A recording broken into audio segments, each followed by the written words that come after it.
Ассалаумағалейкум, құрметті Атырау әуесқой балықшылары, сіздерді бүгін күшті қуанышты жаңалықпен сүйіншілегім келіп отыр.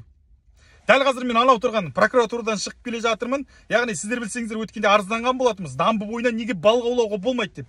Бұл мәселені тіпті өткенде көктемде көтердік.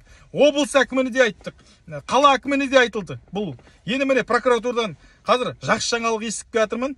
Яғни Құрманғазы, Қызылбалық, Жамбыл, Дамбы, Амангелді бойынан спокойно, смелый, бергі беттен балық аулай беруге болады енді.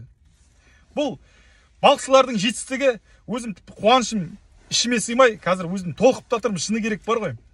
Ал енді бұл жерде айта кететін нәрселер бар, жайттар бар. Яғни жаңағы кооперативтер бар, кооперативтің жерлері бар. Егер сіз кооперативтің жерінен аулайтын болсаңыз, онда ғана путевка аласыз. Бірақ кооперативтің жерлерінің бәрі арғы бетте. Ал сондай бір мәселелер олардың жерлерін ертең бекітіп береді. Сәл ақ тұрамыз. Бұл жақсы жаңалық екен деп бәріміз баса көктеп, бәріміз жайыққа жүгірмей тұрайық. 40-ын ашададық, енді 41-іне шап білейік. Бұл документтің бәрі қазір акиматта. Ертең 31 декабрьге шейін бұның бәрін бекітіп, жаңағы кооперативтің жерлерін бәрін бекітіп, бәрін біздің балық аулайтын жерін бәрін бекітіп, өшім сық етіп береді бізге, былайша айтқанда. Сол себепті құттай күте тұрамыз.